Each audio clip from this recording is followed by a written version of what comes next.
Hello, family. How's everyone doing today? I hope everyone is doing well today. Let's talk about it, family. Jeff went on his rant 2 weeks ago, and now Megan has did a social media interview, and she threw all her cowboys under the Texas barnyard. Yeah, she did.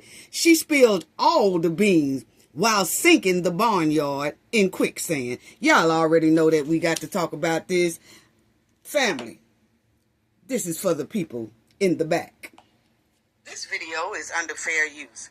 Copyright disclaimer under Section 107 of Copyright Acts in 1976. Allowance is made for fair use for purposes such as criticism, comment, news reporting, teaching, scholarship, and research. Fair use is a use permitted by copyright statute that might otherwise be infringing. Non-profit, educational, and personal use tips the balance in favor of fair use. Yes, fair use. All rights and credits go directly to its rightful owner. This video is purely for fair use, opinion, and entertainment. Enjoy. And we also want to add that everything in this video is alleged. Yes.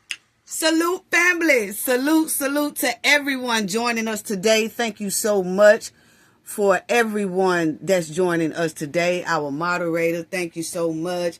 Thank you to the replay gang. Thank you to everyone who leave a comment in the comment section. Please keep it respectful. I don't know how many times I have to say that. If you do not keep your comment respectful, we will delete it. This is not a channel that we keep toxic comments on there. You do have a right to your opinion, but you do not have your right to have a toxic opinion on our channel, okay?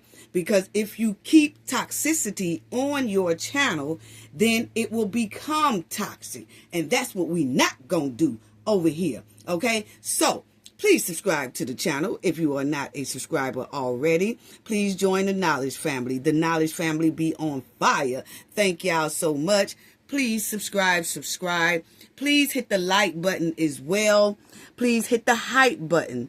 The hype button is a great way to get the video through the algorithm. So y'all please hit the like button. Please share the video. Y'all do that for your girl. Hit the like, hit the hype, and hit the subscribe button if you're not a subscriber already. I guarantee you it's all free. It won't cost you anything to hit that like and that hype and the subscribe button. Thank you so much. Sending loves and hugs to everyone.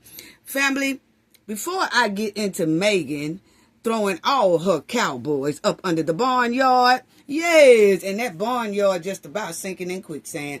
But before I get to that, let me give y'all a quick update on Mahogany. You know, we've been keeping up with Mahogany's case. There is an update. And, you know, the trial was supposed to be July 13th, around there, for this guy right here, right? They all want to be tried separately. They don't want to be tried together. Okay, so his was going to be first because they said he is the main one that pow Mahogany. Okay, now, brief little snippet on Mahogany for the ones who probably don't know about Mahogany's story. These people right here was her so-called friends. They kidnapped her in her apartment, Taiji, with her apartment, and they did some horrible things to her in that apartment. They kept her there against her will, and they did some bad things, even sexually, okay? After they got through with that, they did her like that for almost 23 hours. Once they got through with that, the guys took Mahogany in the car, and they told her that they was getting ready to clean out the car. They took her, she didn't have anything on. They took her to this dead end, and then they piled her. They said he piled her in the head, okay? And then that area, dead end area where they took her at, it was where a lot of people dump trash and stuff like that.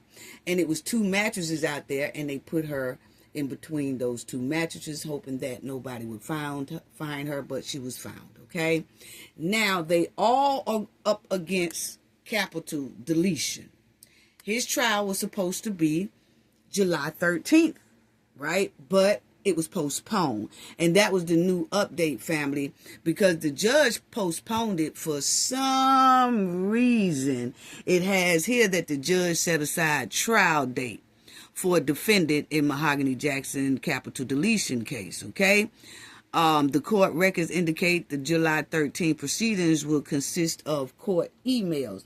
So what they did was, he was supposed to have this trial coming up, right, in July, and then something must have happened in there that somebody asked for an extension or something like that, and then the judge said, okay, we will still have something on July 13th, but I want emails from both sides so she can weigh something. What that something is, we don't know. I'm feeling like it might be a plea deal that he do not want to go to trial.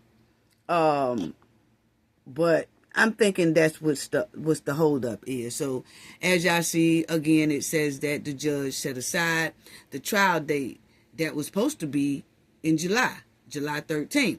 And so this is him. So I'm thinking that he's trying to do a plea deal so that he won't even have to bother with the trial. You know what I'm saying? I think he probably asking, he don't want, because sometimes when you do in capital deletion in the state of Alabama, this was Birmingham, Alabama, family, they will sometimes put you up for that chair. Y'all know what I'm talking about the chair. And most likely, he must be trying to do some type of plea bargain, or they waiting on some more information on his competency test. Because remember that some of them was trying to say that, oh, they wasn't competent or may not be competent, and they had to go through these competency tests and all that stuff to see if they was okay up in the head. But the way they was acting and the way they recorded this girl, they recorded it, put it on social media, everything they was doing to that girl, they actually thought it was funny, and they recorded it live on a private social media site that they all had, but somebody leaked the video. Okay, so as y'all see, according to the documents filed on June 4th, 2026, a Jefferson County Circuit Judge vacated the trial setting for Francis R. Harris.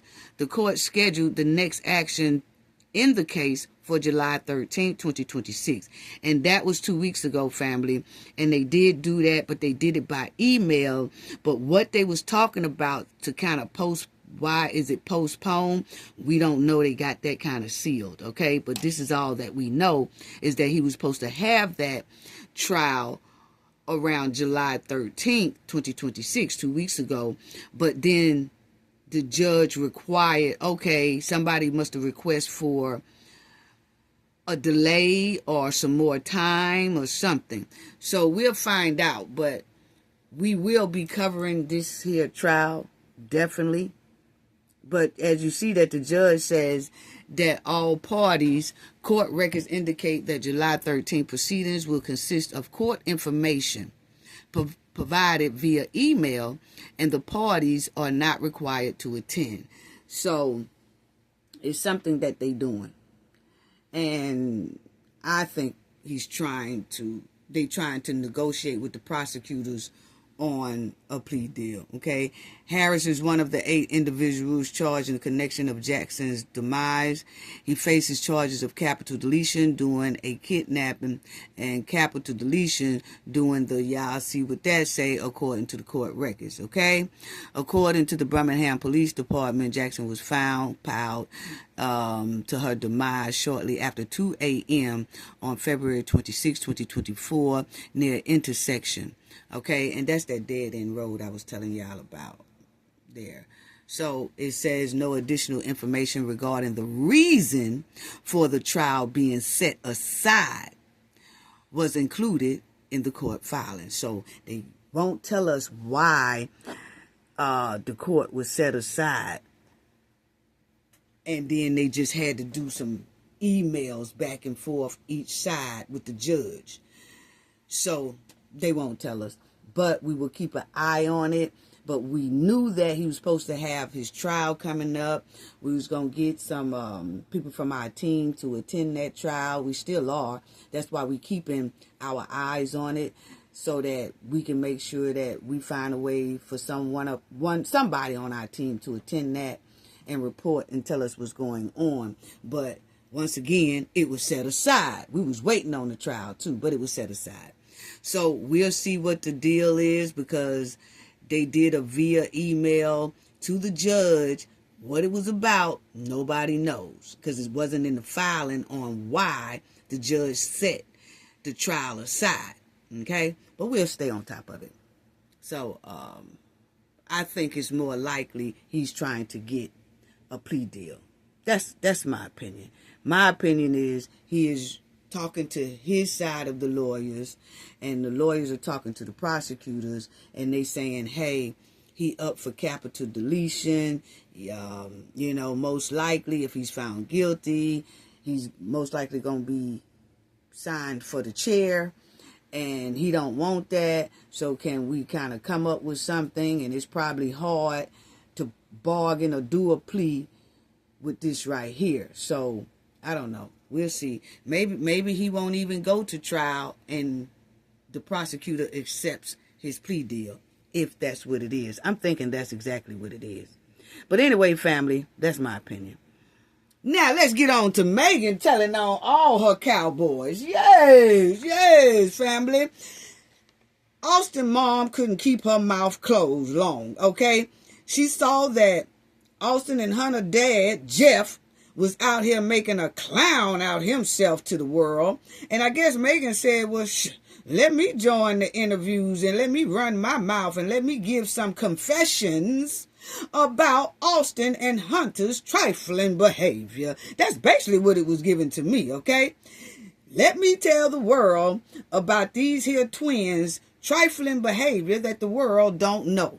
So let me give them some insight on what's going on, and let me give some insight on a lot of things that people was hearing about her sons being bullies is basically true, okay? But Megan is the one that came out here running her mouth, okay? Didn't nobody ask her to say nothing. I thought she was going to keep her mouth closed, but she didn't. She should have, because Megan has revealed some very alarming things to me, my opinion, that really says that Karmelo Anthony needs a whole new trial.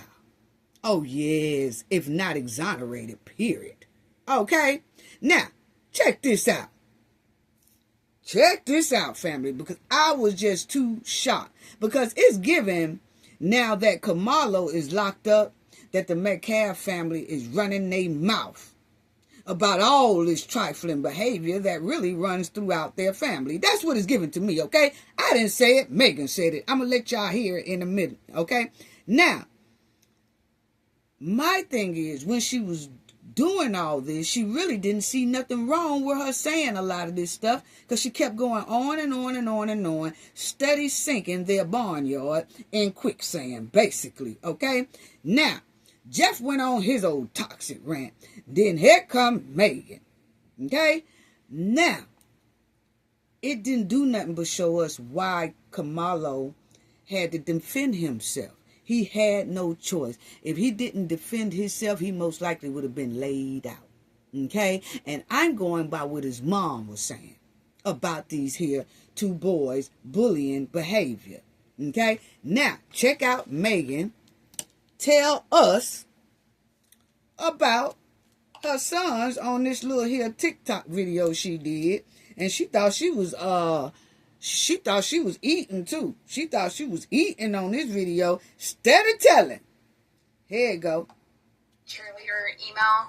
We kind of talked to Brandon about it a little bit. He didn't go into too much detail because of his, and he just said like kids were disciplined. And that's So the incident was that okay. This Megan, listen. Frisco Liberty that night and lost, and we should have beat them because they hadn't won a game in like 3 years. So the whole football team was frustrated and upset, and Austin and Hunter were physically upset even at the game. Like, they got in trouble from the coaches because, like, Austin threw his helmet. Hunter was the one that who's kind of more of like he would get more upset about things. Yeah, I heard what she said. Now, what Megan is talking about, family, the lady is asking her, can you clear up the incident that happened between your sons and the cheerleaders on the squad? This was a couple of weeks before they tried to debo Karmelo Anthony. Okay? Now, a couple of weeks before Karmelo Anthony's situation happened, the team lost.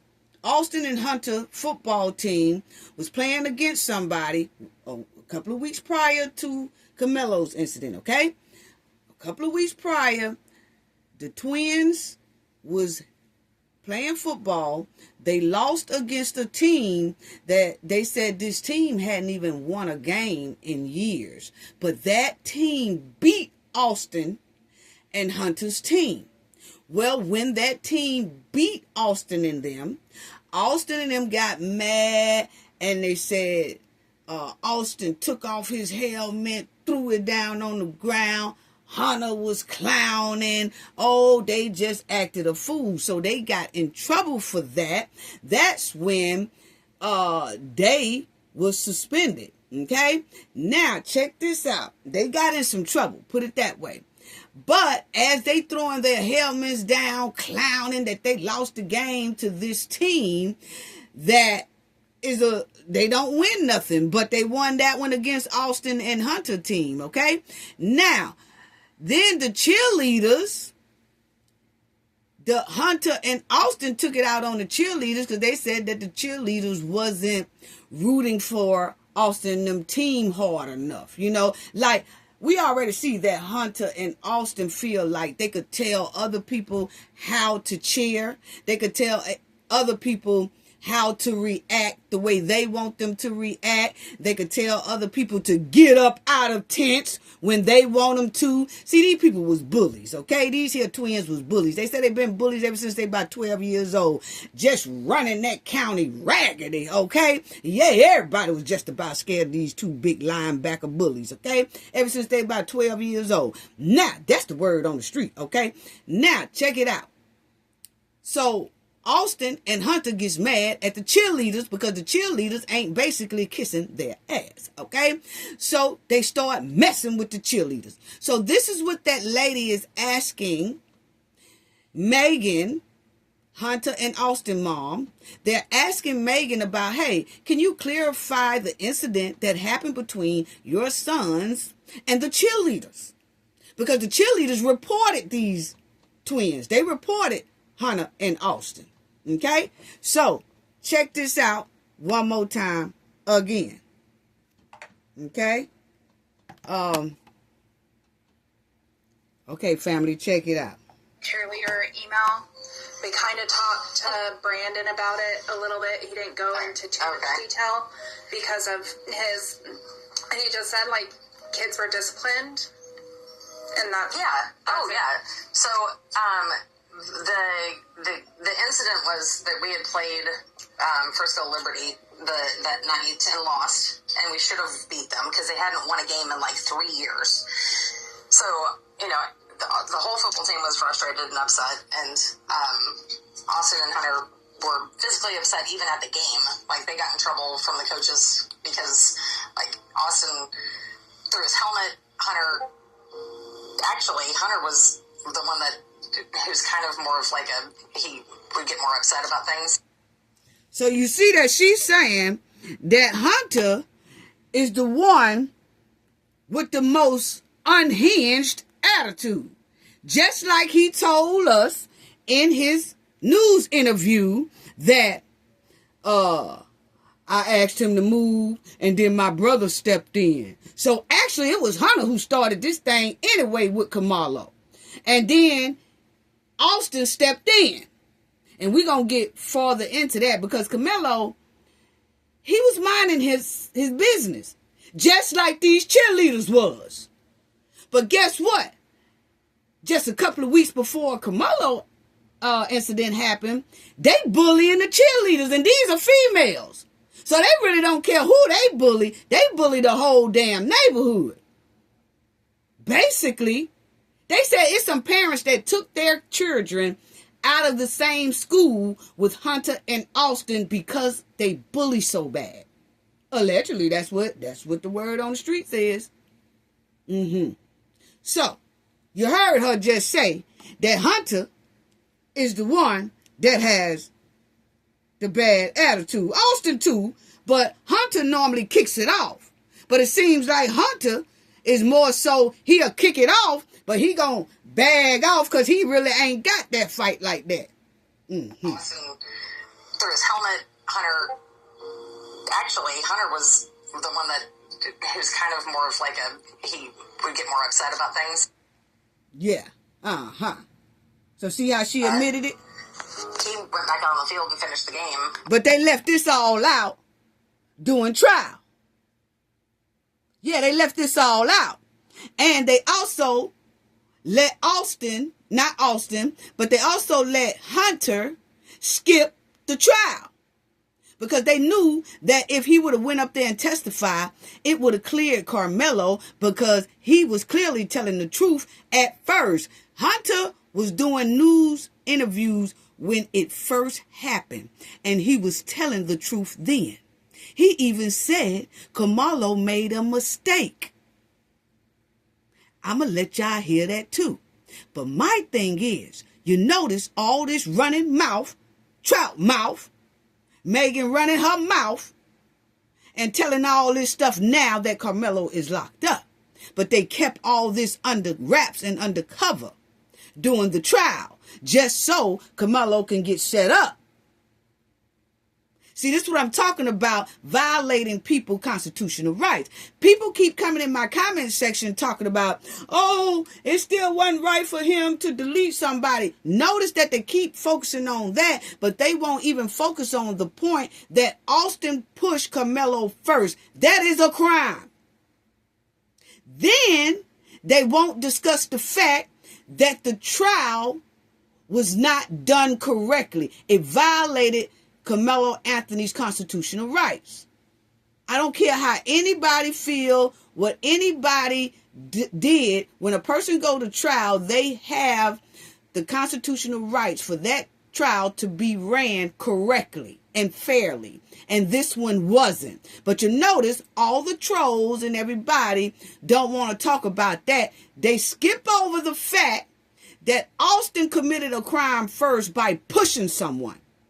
Then they also skip over the fact that the trial violated Karmelo's constitutional rights. Oh, they skipped that. No, let's not talk about that. Let's just talk about he shouldn't have did this to Austin. No. You can't jump in the middle of the story without reading the beginning of the story. And if you are the type who jump in the middle of the story and then start thinking that you know the story, then you have a comprehension problem.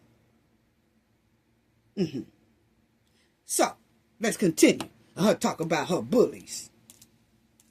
Because that's basically all it is. Y'all heard her for herself. That ain't nothing I'm saying, okay? I'm just saying what Megan said. Check it out. I'm done. He was just, there was only like 2 minutes left and he was just pissed. He was just in one of those moods. But after the game was over, him and Hunter and I know for sure one other kid who was an offensive lineman went to Cane's to eat. And I'm going to be honest with you. The cheerleaders, I loved the girls. I wasn't a fan of the coach because as a coach myself, I was a volleyball coach for a long time. You want to encourage your kids to encourage the other teams and all those kind of things. And I felt like our cheerleaders just were like, she did it as a cheer coach. She's a cheer coach. What's the point? Yeah. They were just like, what's the point? This is, our team's trash, this kind of thing. And the girls apparently were talking about the game and making comments about how crappy our team was. And Hunter, more than likely said something nasty to one of them. Yeah, I heard that. That's how he approached. She said that They had all went out to eat after the game or something, and I guess some cheerleaders was at this same restaurant that Austin and Hunter was at with their little goons, most likely the same goons that ran up on Karmelo up under that tent, okay? But anyway, after that game that week, the cheerleaders must have been at the same restaurant. Hunter and Austin got mad because they was hearing some of the cheerleaders discussed among each other about, damn, our team played crappy tonight. Oh, what they say that for? Hunter and Austin want to start with these female cheerleaders. And you heard the mama say, yeah, Hunter most likely said something to them first because that's just how he is. What? Yeah. So check it out. They were just like, what's the point? This is, our team's trash, this kind of thing. And the girls apparently were talking about the game and making comments about how crappy our team was. And Hunter, more than likely said something nasty to one of them. Wow. That's how he approaches things. And Austin just, when everyone was like, man, I don't understand why you guys got to be like that. Like, we're upset that we lost, and this is how you're not even going to support us. So there was not like a physical altercation. It was more of verbal of like, you guys are assholes for not, you're supposed to be First Memorial supporters, and you're acting like we're shit. You're supposed to be First Memorial supporters, and you're acting like we're shit. Mm-hmm. So, she's admitting that her sons was approaching females and telling them, we don't understand why y'all not supporting our team. We don't like the way y'all talking about our team over here.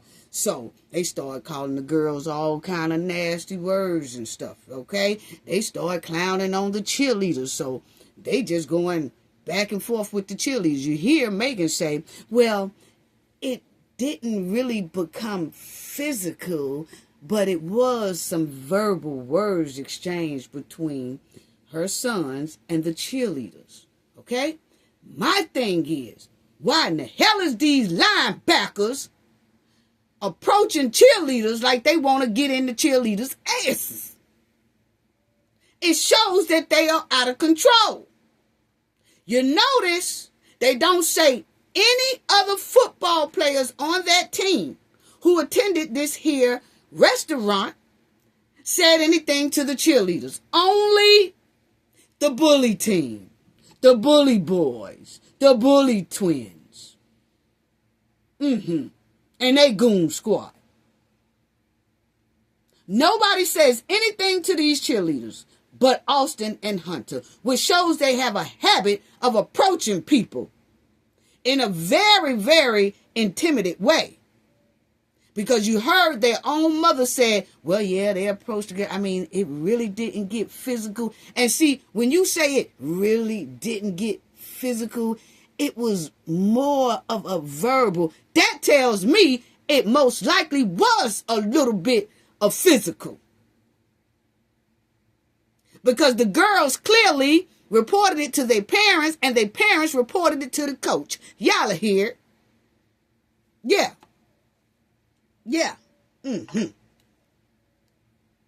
Check it out. More than likely said something nasty to one of them. That's how he approaches things. And Austin just, when everyone was like, man, I don't understand why you guys got to be like that. Like, we're upset that we lost, and this is how you're not even going to support us. So there was not like a physical altercation. It was more of verbal of like, you guys are assholes for not, you're supposed to be First Memorial supporters, and you're acting like we're shit. You're supposed to be First Memorial supporters, and you're acting like we're shit. And you're cheerleaders on top of that. Fast forward to the email that was sent. Okay. From what I understand, the coach had talked to Austin and Hunter about just what happened on the field the night before, and then the coach had sent the email, and Coach Jackson, who was our head football coach, actually told them, if you have a problem, you need to go to the police because it was off campus. and there was nothing he's going to do because it was off campus. Okay, so when Austin and Hunter must have bullied these here cheerleaders so bad till they, like I said, reported to their mom. Once they reported it to their parents, then the parents contacted the coach by email. Once they contacted the coach emails the parents back, the cheerleader parents back, and say, hey, look, y'all might just want to go to the police and report this because that happened off school campus. Because remind you, they was at some type of restaurant that all the kids go to after the game, right? So he going to tell the cheerleaders' parents, hey, y'all might want to go to the police about Austin and Hunter messing with your cheerleaders or harassing y'all or whatever they was doing. Y'all need to go to the police about that because I'm a coach. I can't do anything about it because that incident happened off campus.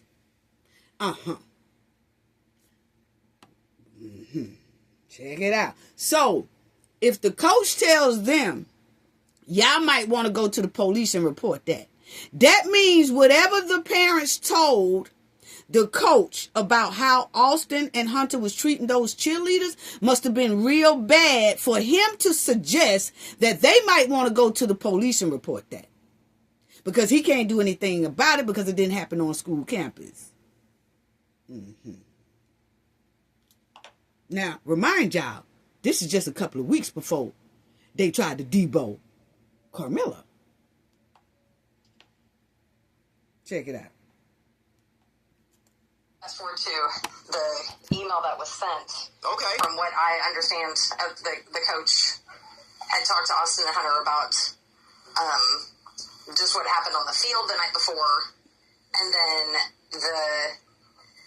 the coach had sent the email, and Coach Jackson, who was our head football coach, actually told them, if you have a problem, you need to go to the police because it was off campus, and there was nothing he's going to do because it was off campus. Wow. Check it out, family. Yes, there was a talking to, and again, I go back to the original fact. Austin would never disrespect a girl per se. Hunter, he could have some never disrespect a girl per se. Hunter, What? He could have some choice words for someone who was going to be disrespecting him. Yes, there was. So, she just admitted Austin wouldn't really mess with a girl per se, but Hunter, yeah, he gonna have some choice words for you. Wow. And the cheerleaders also wrote in their email that Hunter said his hands are bisexual, that his hands will go upside a female head and a male head because his hands are bi.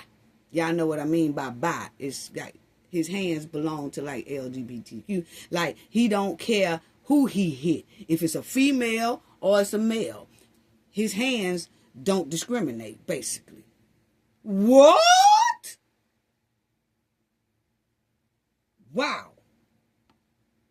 Wow. Check it out. Talking to, and but they wouldn't put this in the court evidence. Per se, Hunter, he could have some never disrespect a girl per se. Hunter, he could have some choice words for someone who was going to be disrespecting him. Yes, there was a talking to, and again, I go back. Now the thing is, my thing, and I have to stop it, family. But the thing is, the mom, Megan, she act like it's okay. She said, now Hunter, he'll have some choice words for females or anybody who be disrespecting him. But the thing is, nobody disrespected him. The girls is talking about the team. And the girls are within each other. They're not sitting with, they didn't go to that restaurant with Hunter and Austin. They just happened to be sitting there talking among each other saying, man, our team played real bad tonight. We lost to a team that don't ever win anything. What gives Austin and Hunter the right to go over to the cheerleaders table and then check the cheerleaders? The same way they tried to check Karmelo. They have a habit of this. And Megan act like it's all right. She don't see nothing wrong with what they did at all. She upholding it. Oh yeah, as if they should have said something to the girls because the girls wouldn't talk the way Austin and Hunter wanted them to talk. The same way they feel like Karmelo should have got up out of a seat just because Austin and Hunter wanted him up out of the seat. Austin and Hunter don't control cheerleaders' mouth. They have a right to say what they want to say. Once again, violating people's constitutional rights. Those cheerleaders have a right to say whatever they want to say without any linebackers coming up to them, threatening them. Just like Karmelo had the right to sit where he want to sit without Austin and Hunter coming up, threatening him. Unbelievable. And she acting like this is normal. The original fact, Austin would never disrespect a girl per se. Hunter, he could have some choice words for someone who was going to be disrespecting him. He could have some choice words for someone who was going to be disrespecting him. I told y'all, and didn't nobody disrespect him. They were identical twins, but they were two completely different type of children. But the end result, nothing happened in that regard. And then I actually asked someone here recently, how it got leaked or whatever, how the email had gotten out to all these people or whatever. And someone had mentioned it was a mom regard. And then I actually asked someone here recently, how it got leaked or whatever, how the email had gotten out to all these people or whatever, and someone had mentioned more than likely it was a mom. So Megan got mad because the email got leaked. She didn't want nobody to know that her sons was reported by the cheerleader's mom about their bullying behavior and harassing behavior towards the cheerleaders. She didn't want nobody to know that.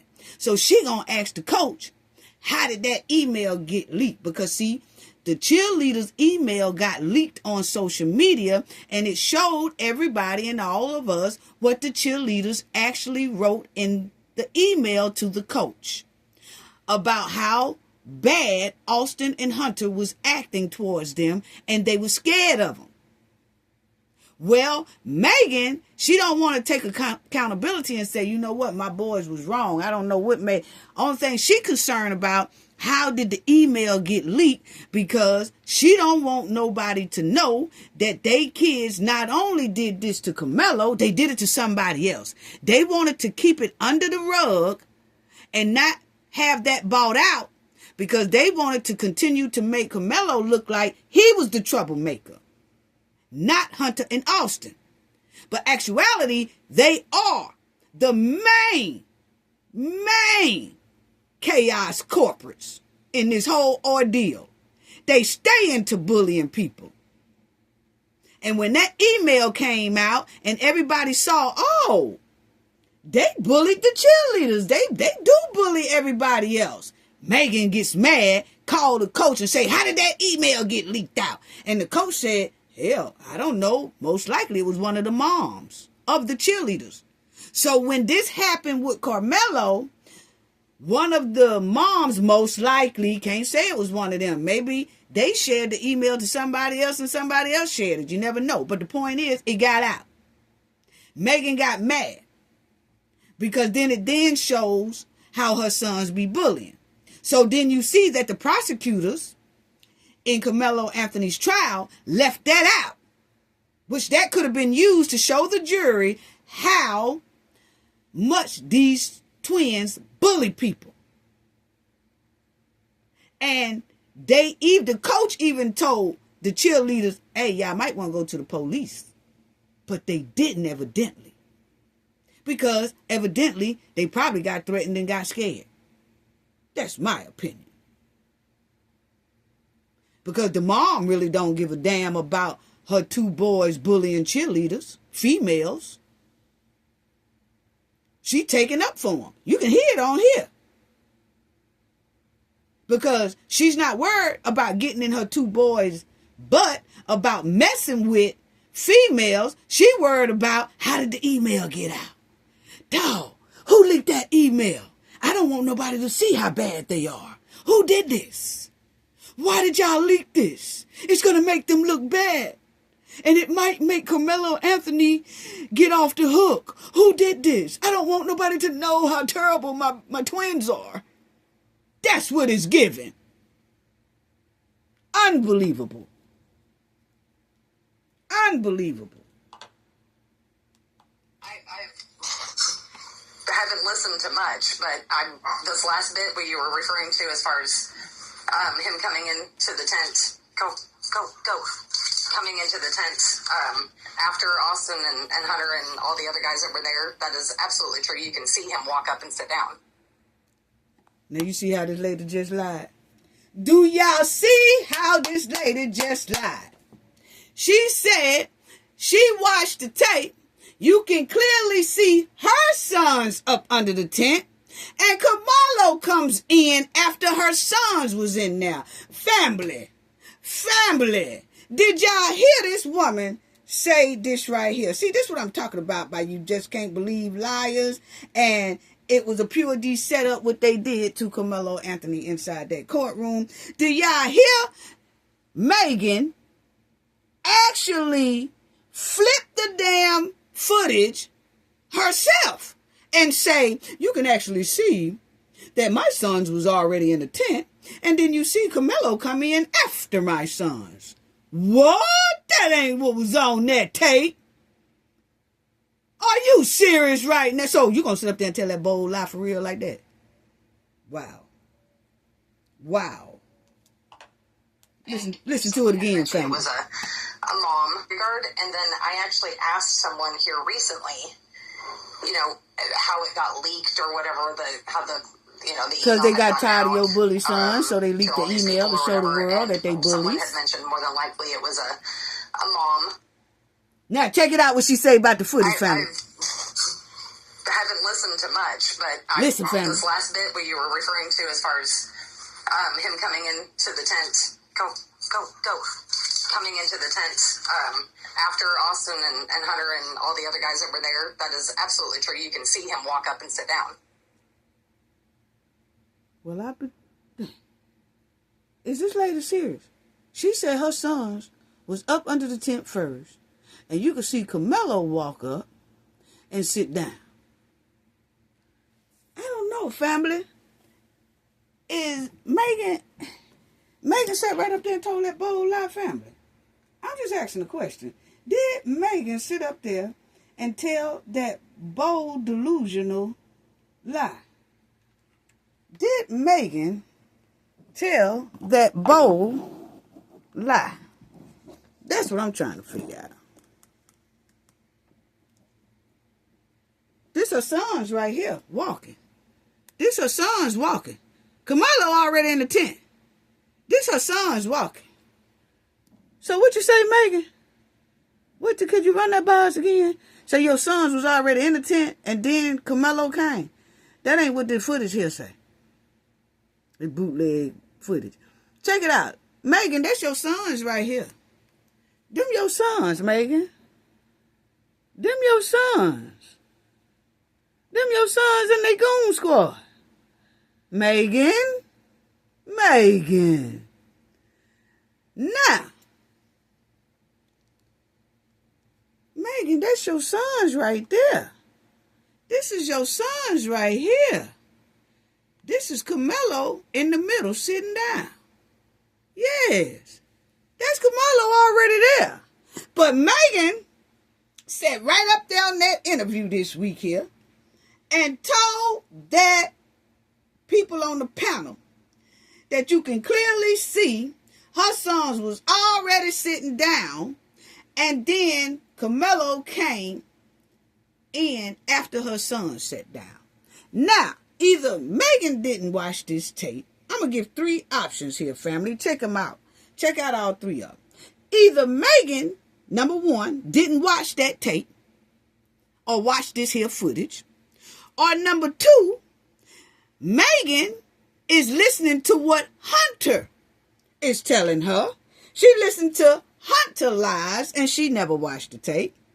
Number three is Megan must have thought somebody was going to alter that part for her.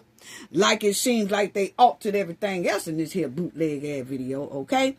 It's given that Megan might have thought that someone was going to chop this video up to make it look like that, but then they forgot to chop it up to make it look like that because they were too busy chopping up every damn thing else, okay? Inside this here bootleg video, and so it came out like this. So Megan might have thought that that's the way the video was going to be chopped to make it look like Austin and them was already up under there and then Karmelo come. But that didn't happen, okay? I'm just saying, my opinion, I'm just saying it had to have been three things Megan must have been doing. She didn't watch it, and she going off of what Hunter said, or she still didn't watch it and thought that somebody was going to doctor it and alter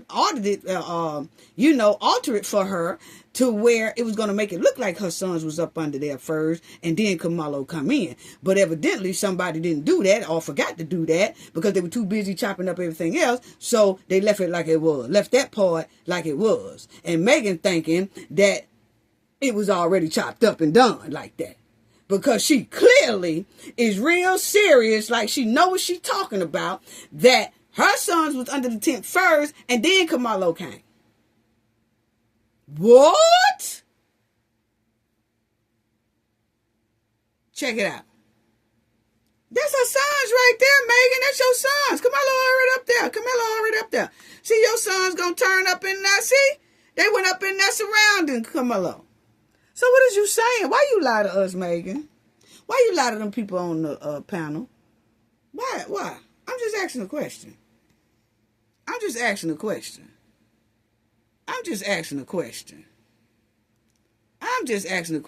did she tell that tale?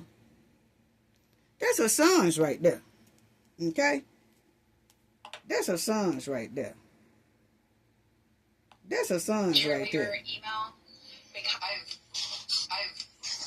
Listen to me. I haven't listened to much, but this last bit where you were referring to as far as him coming into the tent. Go. Coming into the tent after Austin and Hunter and all the other guys that were there. That is absolutely true. You can see him walk up and sit down. That is absolutely not true, Megan. There go your sons right there walking, Megan. Karmelo is already up under there. There go your sons right there. And you're going to tell us, oh, yeah, it's absolutely true. They was already in there. Karmelo's one wasn't in there. He came in after my sons was in there. Megan, why you trying to blow smoke up our skirt? Look at here. Megan, Karmelo was already in there. See, this is what I'm talking about lies. Yeah. Yeah, boy. You can catch a liar real quick, can't you, family? Yes. You can catch a liar real quick, can't you? Yeah, we're going to catch some more of them lies.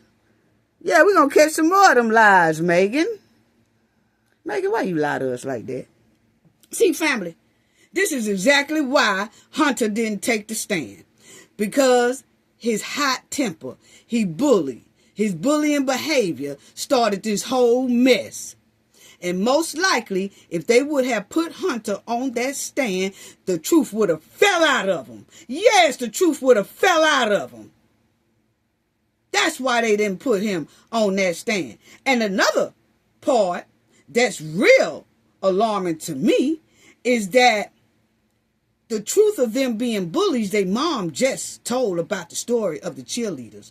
And to make it even more thing, a lot of people don't want to say this. But these people bullied a young man with a disability. So see, for some reason, a lot of people like to pick on people who has a disability when they in school. And that's wrong because that just shows that bully likes to target the weak, that they think is weak. Okay? They actually target a disability kid, a kid that's disabled. Because epilepsy is a disability. Nobody wants to say that. But I'm going to say it because I want to show how trifling this whole thing was. You bully cheerleaders, now you bully a disabled child. And I'm going to tell you, a scary person will hurt you. If they scared, they'll hurt you. Yeah, they'll hurt you. Yeah. Yeah. They will. Right there. Yes, epilepsy is legally considered a disability under the Americans with Disabilities Act. So y'all gonna tell me that Hunter and Austin didn't bully a disabled person? Oh, well, he was playing football. He was playing football. He ran track, so he wasn't all that disabled. See, that's what I'm talking about people don't follow the law. Just like we said, everybody keep making excuses for Karmelo Anthony's constitutional rights being violated inside of that trial. That's my focus. That he did not get a fair trial like he's supposed to get. Now, people are going to say in this part, he has epilepsy. No matter how anybody put it. Just because he ran track, just because he played some football and he was good at it, don't mean he didn't have epilepsy. Don't mean that the United States consider him a disabled person. Regardless of him running well, regardless of him playing football, regardless of him running track, he is still considered a disabled person under the United States law. So Austin and Hunter actually bullied a disabled person. That should have been brought up in court. But they said that the judge didn't want that admitted in court. The judge said that's irrelevant to this case. What?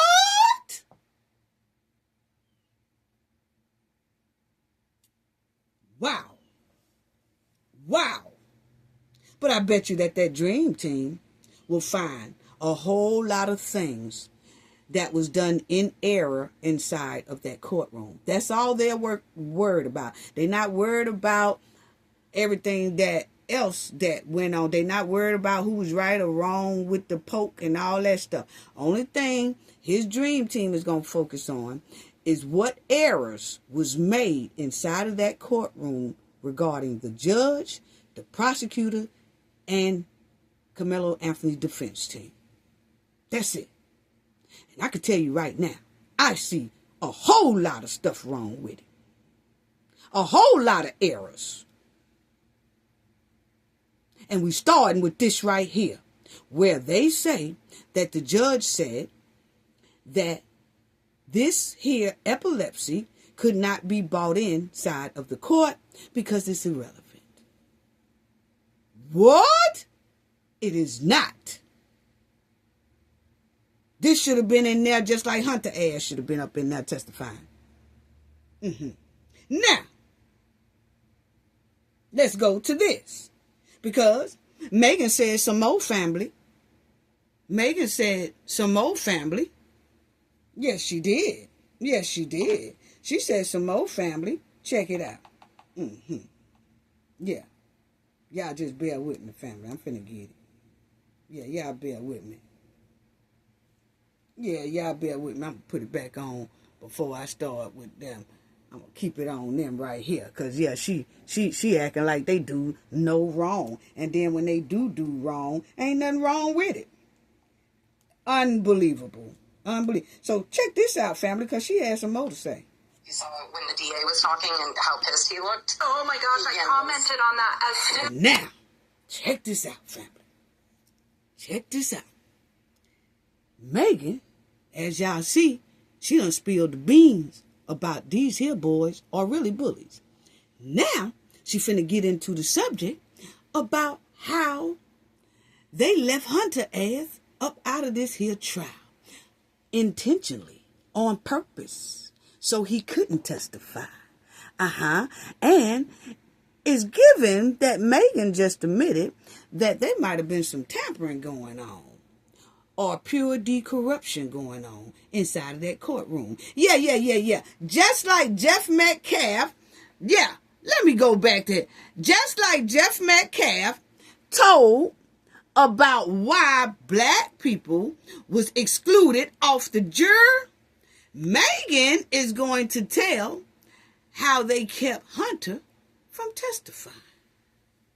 Yeah, I told y'all there's going to be a lot of errors found inside of this here trial, but hell, the dream team ain't even really got to look for it. Just listen to the mama run her mouth and throw people up under the bus and in that quicksand. Yay! Check it out, family. It was going because I think you saw when the DA was talking and how pissed he looked. Oh my gosh, I commented on that as soon as it was going, because I think I live streamed it on here.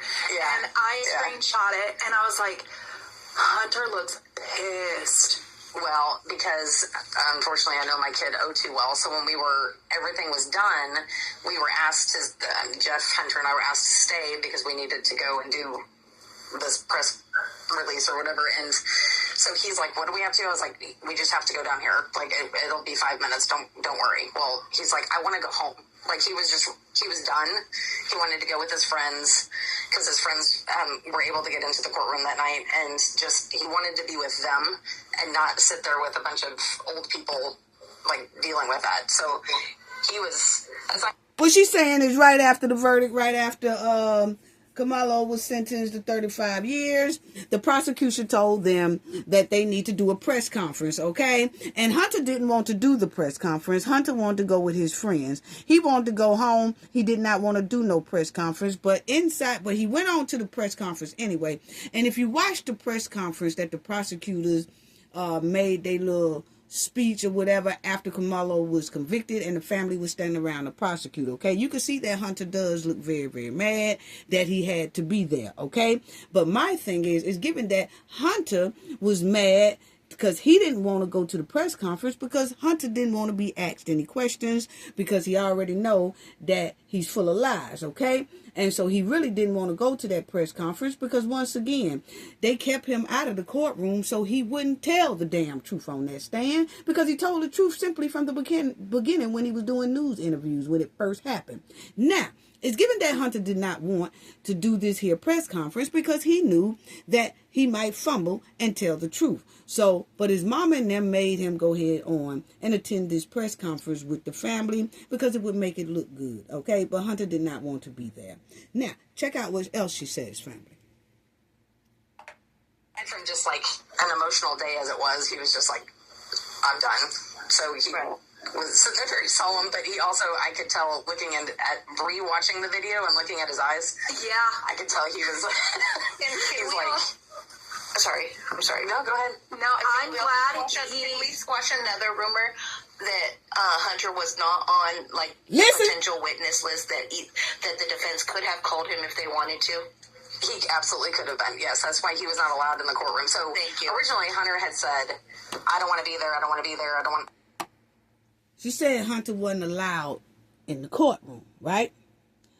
So the lady said, hey, Megan, can we clear up another rumor about Hunter not testifying inside of the trial? So Megan said, yeah, let me tell you how that went. So check out how she say that went, family. Yeah. Keep on talking, Megan. Keep on talking. They wanted to.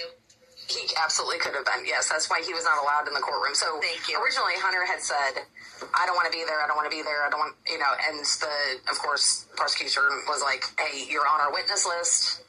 We're going to see how the trial goes, depending on if we'll call you or not, blah, blah, blah, whatever. And so then after he heard that the prosecution had rested and that and then defense started up on that Saturday, he's like, can I come up on Monday? And he was like, well, you can come, but until they call you, you can't come into the courtroom still. And so he was frustrated, but then, when they completed their defense on Monday, he decided to come up on Tuesday, and he was there Tuesday. And course, couldn't go in for closing arguments because it still was potential witness, I guess. I don't know how that works. Maybe Florida Girl can help me with that, but they just said that he still couldn't be in the courtroom. And then the prosecution had mentioned that when they came up with the verdict, they came down to let us know. Hunter was like, "Where's my badge? I'm ready to go in." And, they were like, no, because of sentencing portion, whatever. So they were trying to get him in and Han, and I'm just looking at him. I'm not even paying attention to what they're saying to him anymore. And he lost it. He got very upset. And the investigator came over, talked to him for a few minutes, and when he turned back around, he had a badge on. So now, he was see, able to be in there. Hold on. He wasn't supposed to have that badge, right? That's what they say. They said they kept Hunter out of that courtroom until all witnesses was done. They said he was on the witness list and that we will call you. But they never called Hunter, right? They never called Hunter, which they should have called Hunter. It was no reason for them not to call Hunter, okay? Hunter is the star witness because he was right there with his brother. Hunter is the one that kicked it off. He said it himself. I asked Karmelo to leave, and then my brother stepped in.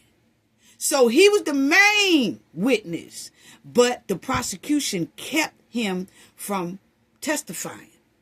They had him on the list trying to be slick as if, yeah, we got him on the list. He might and might not testify. It ain't no might not testify. He should have testified because he was the main witness who started it. Okay? So that's an error within itself. But then you hear Megan say that the prosecution kept Hunter out of the courtroom, right? Which that's what they do to most witnesses who are on the list. But they kept him out of the courtroom basically to keep him hidden so that the defense don't call him. Basically. And the defense didn't call on Hunter. Which the defense, Karmelo Anthony's lawyers, should have done. And they didn't. But then you also hear Megan say that Hunter wanted to go inside of that courtroom on Monday, but because the defense was doing closing arguments, they didn't want Hunter to go in there. Because see, if Hunter had went in there, the defense was doing closing arguments, they still could have said, oh, let me pull this witness up there. So they wanted to still keep Hunter out of the spotlight. Now, you hear Megan say that once Hunter and an investigator, somebody on the prosecution side, once Hunter and the investigator was talking because Hunter was mad that he couldn't go inside of the courtroom now because Hunter's saying, well, damn, it's over now. Y'all could let me up in there. But they were saying, nah, we ain't going to let you go in there right now because the prosecution is doing their closing arguments. So we don't want you in there right now because the defendant lawyers is doing their closing arguments. And if we let you in there now, the defense team might call you as a witness. So we still going to keep you out for a minute. And Megan said that Hunter got upset about that. And then the prosecutor took Hunter to the side, talked to Hunter, and she said when Hunter turned around, Hunter had his badge to go inside of the courtroom. What the hell is really going on? Is this witness tampering? Or is this plain out corruption? I mean, I'm just asking a question. All you got to do is answer. Which one is it? Because it stinks like skunk meat. Wow. And you tell me it's not no major errors that Karmelo Anthony appeal lawyers won't find? Because that in itself is very alarming what Megan just said. That Hunter said, hey, okay, it's all over with now. They found him guilty, so I could go in. And the prosecutor said, nah. Because the defense is doing their closing arguments. And if you go in there, they could bring you in as a witness still. Because they're still doing closing arguments. So we just going to keep you out. And so then when the defense did the closing arguments, Hunter is pissed off. And then that's when the prosecution takes Hunter off to the side, talks to him, investigator, she says, and then when Hunter turns around, he got his badge on to walk on in the courtroom. Wow. And she said, oh, but he came Tuesday. Yeah, he came Tuesday, way after the trial was over with. So he wouldn't be called as a witness. Yes, the prosecution had him on the list. No, they never called him. And he's the main star witness. That is alarming within itself. And then the defense team didn't call him either as a witness. That's alarming within itself.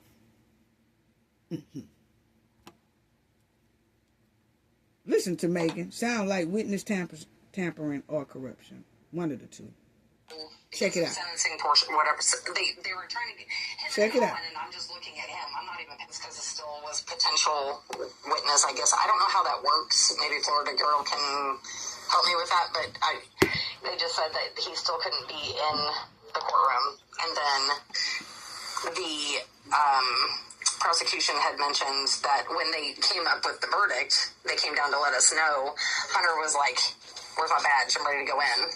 And, they were like, no, because of sentencing portion, whatever. So they were trying to get him and Han, and I'm just looking at him. I'm not even paying attention to what they're saying to him anymore. And he lost it. He got very upset. And the investigator came over, talked to him for a few minutes. And when he turned back around, he had a badge on. So he wow. was in there to hear the guilty verdict, which I think was good for him to hear and be in there. But I think the prosecution also was concerned because if the jury saw him, how that would play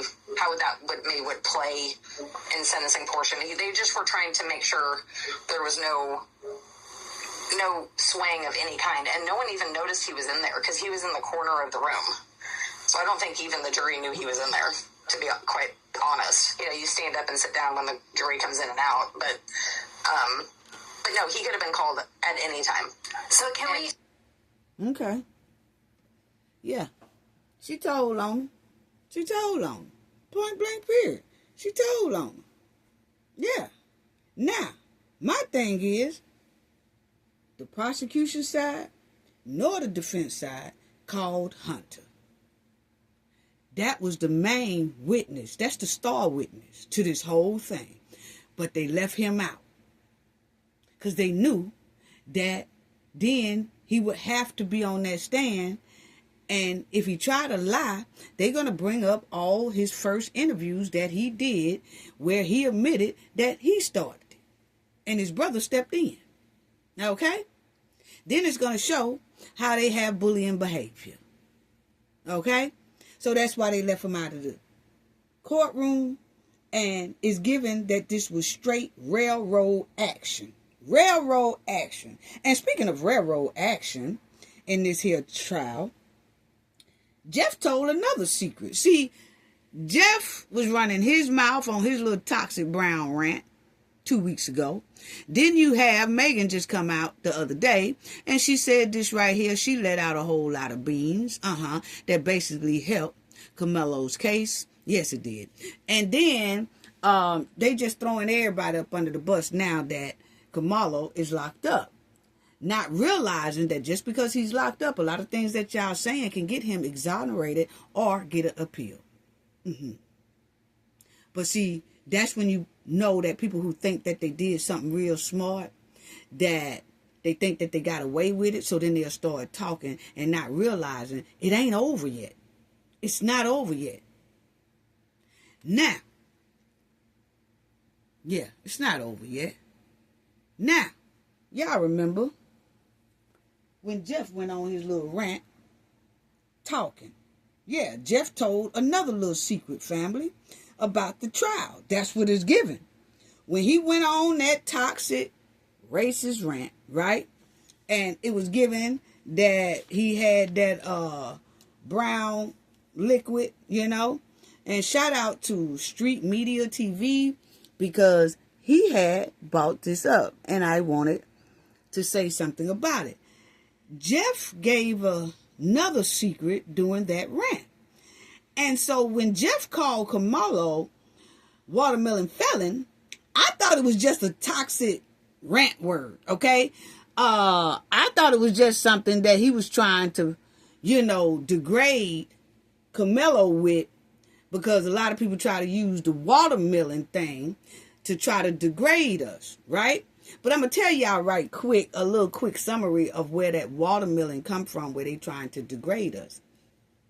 Because back in the day, our ancestors grew watermelon and they sold the watermelon. They would go to like the train stations and things like that and sell the watermelon. Our ancestors made so much money selling watermelon. And that's how they was coming up. Okay? They was coming up off that. They was building their own communities and all that stuff like that. Okay? They was doing great selling watermelon. They would plant the watermelon. They would grow the watermelon. Then they would take the watermelons to different train stations, different places, and try to sell the watermelon, which they did make a hell of a lot of money selling watermelon. Well, the white tea people back then wanted to make our people feel bad about making money. So how do they do that? They start making fun that they have to sell watermelon to make money. Where the white tea people at the time, they can sell cotton, they can sell ammunition, they can sell all that stuff to make money. But we had to make money out of watermelon. So it became a joke to them. Okay? That's how it is. Actually, that's not degrading, because we made a hell of a huge financial come up off of selling watermelon. Okay? Now, let's get back to Jeff. Jeff called Karmelo watermelon felon. So I thought it was like one of those toxic rant words, okay? No, family. Watermelon felon has a deeper meaning behind it.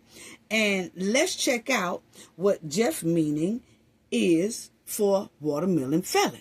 I just thought he just made the shit up, kind of. But no, family. It's a deeper meaning behind that word. Yes, watermelon felon. Check it out. Watermelon felon is actually a cartoon character, right? Now, check out what watermelon felon actually is. This is the cartoon character watermelon felon. I had never heard of this, family. I've never heard of it. When I was watching the street media TV, he brought this up, right? And I said, oh, man. So watermelon felon, this is what it is. In one of the episodes of Watermelon Felon, family, this was one of the episodes, episode 35, okay? Episode 35 of the animated series Kirby, Right Back at You.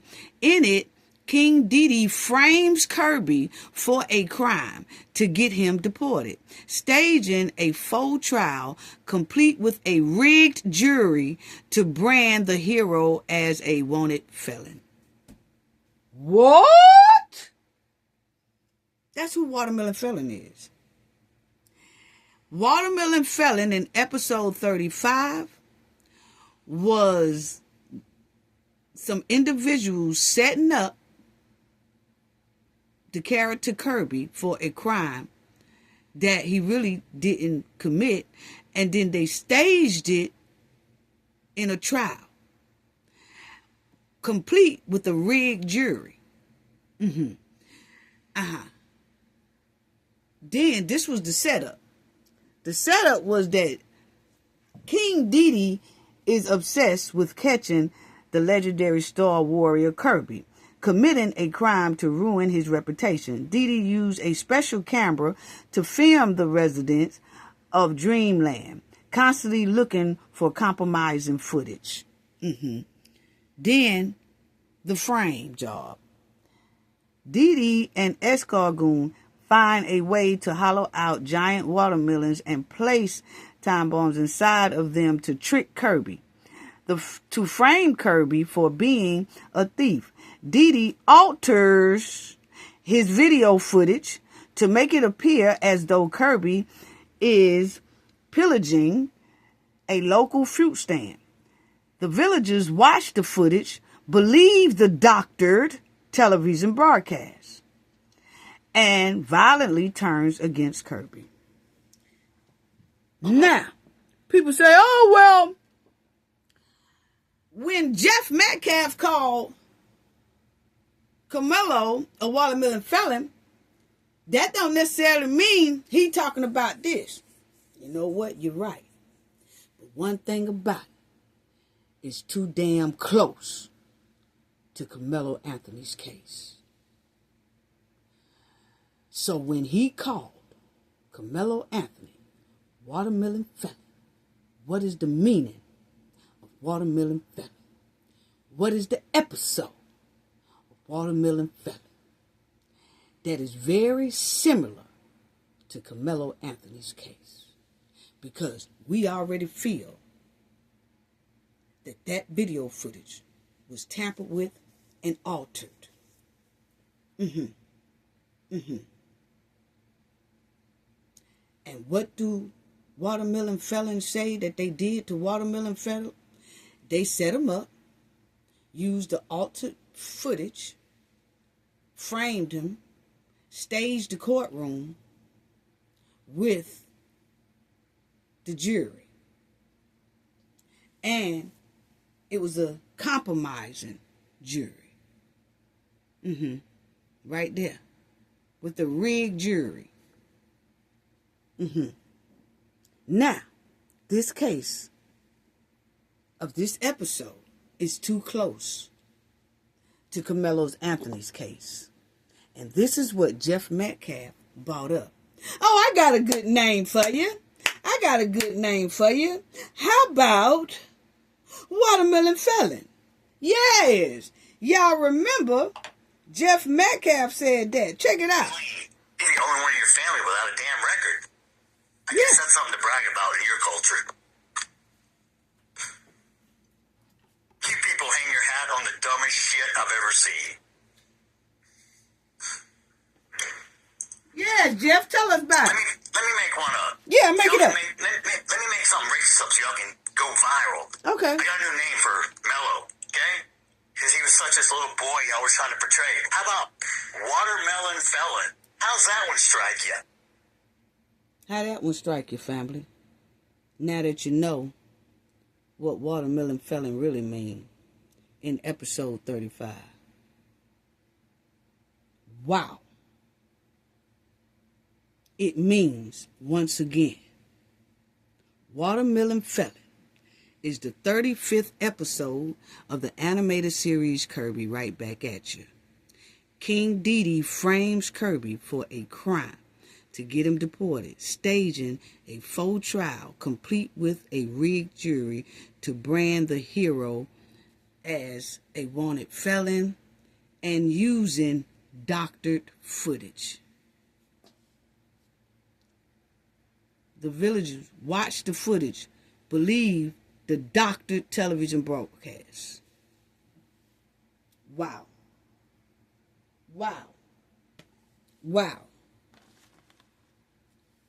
Unbelievable.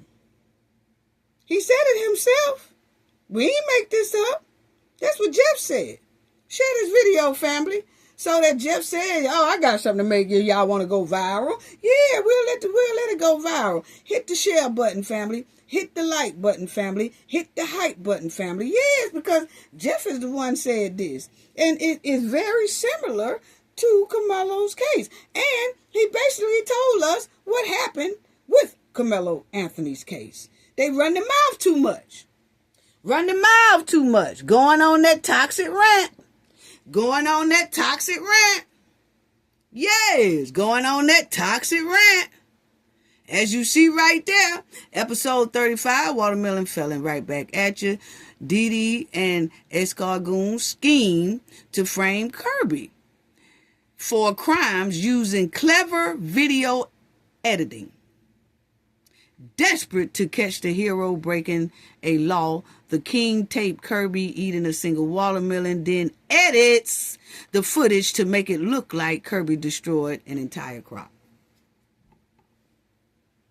Yeah. This Jeff said this. We didn't say it. Hell, I didn't know what a watermelon felon was. It's given set up and sabotage trial. And it's funny to Jeff. It's a joke to Jeff. Once again, it's given that he's telling on his courtroom buddies.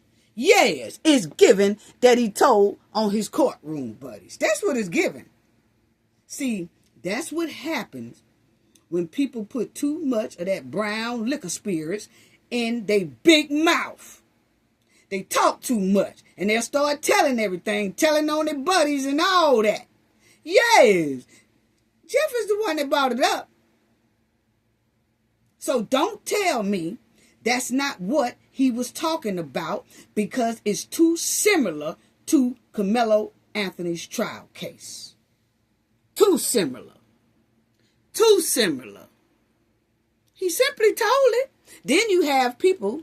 I went to this here Watermelon Felon episode 35, and then it's on the YouTube, and I watched the little bit of it, but I was looking at the comments, and one of them put this down here just here recently, because I guess when everybody's bringing up what watermelon felon really means that Jeff Metcalf said, then you see the comments was flooded with, oh, this is what they did to Karmelo in court.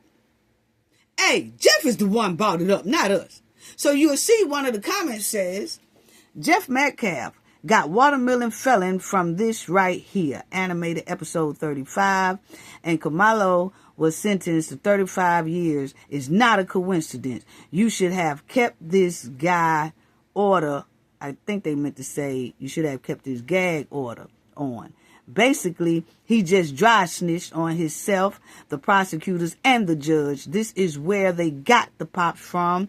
This is the story in a different situation, but how they edit film to make someone seems guilty who was not, who was totally innocent, and wasn't even the type of person who would do the crime. Just watch it and pass it around. Thank you. So this person is saying, hey, watch this here episode and then pass it around and talk about it and tell that Jeff Metcalf brought this up. And it is so similar to Karmelo's trial. And then he sat up there on a brown liquid spirit rant, and he called Karmelo watermelon felon. And I thought it was just a word that, you know, somebody who have toxic spirits just made up. No. He got it from this episode, and he specifically said it because it matches this episode. That's exactly what is given, because it's too much similar to Karmelo Anthony's trial. So basically, like this person said, Jeff dry snitched. That's what is given. Hey, don't get mad at me, get mad at Jeff. He the one brought it up. He the one called Karmelo Anthony watermelon felon. He knew exactly what he was saying. He shouldn't have never said it. He shouldn't have never said it. He shouldn't have never said it. Unbelievable. Unbelievable. Wow. Wow. We knew something was off. Then somebody wrote also up under the comment, and they said, free Karmelo Anthony.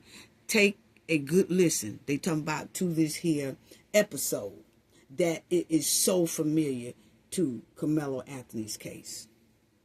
Jeff the one brought it up. Yes, he is. Now, another thing I wanted y'all to see. They said Collin County Court does not hold standard civil and criminal court sessions on Saturdays. Regular court operations are strictly held on Monday through Friday. However, there are few limit exceptions for weekend proceedings. Yes, now we see what the few limited exceptions are.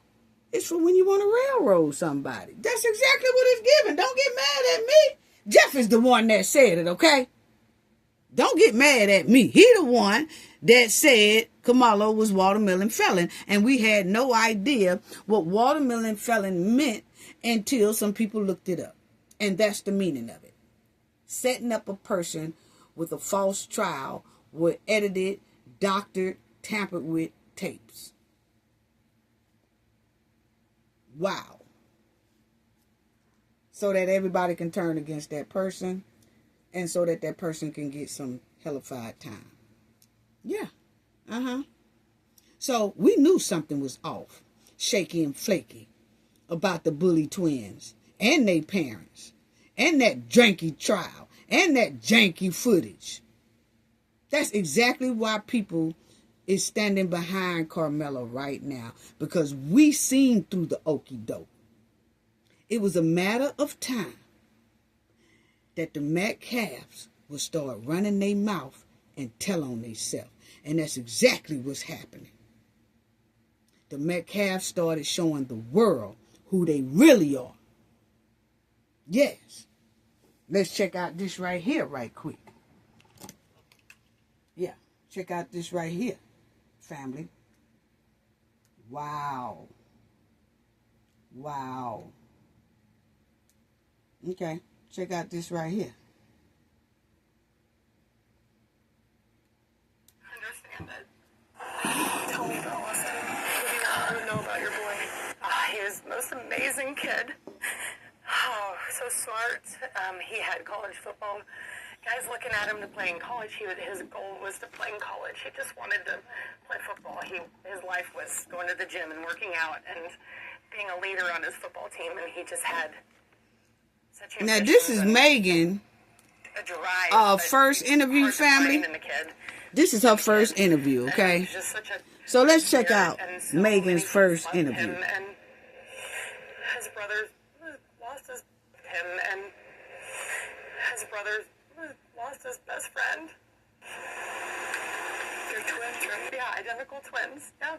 They've been like, they are the best of friends. Like, just, I'm so worried about my son, because he's going to have to face this world alone now, because he had a brother that was with him the whole time, and now he's going to have to... Now, Megan says she's worried about Hunter, because Hunter is going to have to face this world alone now. And remind you, when you are bullies, and then you are so used to bullying the world with another person, and then that person automatically is not there with you anymore, then you tend to worry about that person because they are bullied too, but they don't have the other bully to help them anymore. And then you know that the neighborhood really don't like these bullies, but they was dealing with the bullies. Some parents moved their kids out of the school system and put them in other schools that Hunter and Austin are not attending. Okay, allegedly. But the thing is, you notice, you're going to hear Megan, even Jeff, keep saying they worried about Hunter because he has to face the world alone. They're worried that he has no one else with him when he started doing that damn bully. And that a lot of people don't forget when a person bullies them so much. So now Hunter got to face it on his own. And it's pretty hard for Hunter. He's a big boy, but it's pretty hard for him now to continue bullying without his other ace boon coon who used to help him bully and have his back and step in. So check it out. Alone, and I'm just so worried about him.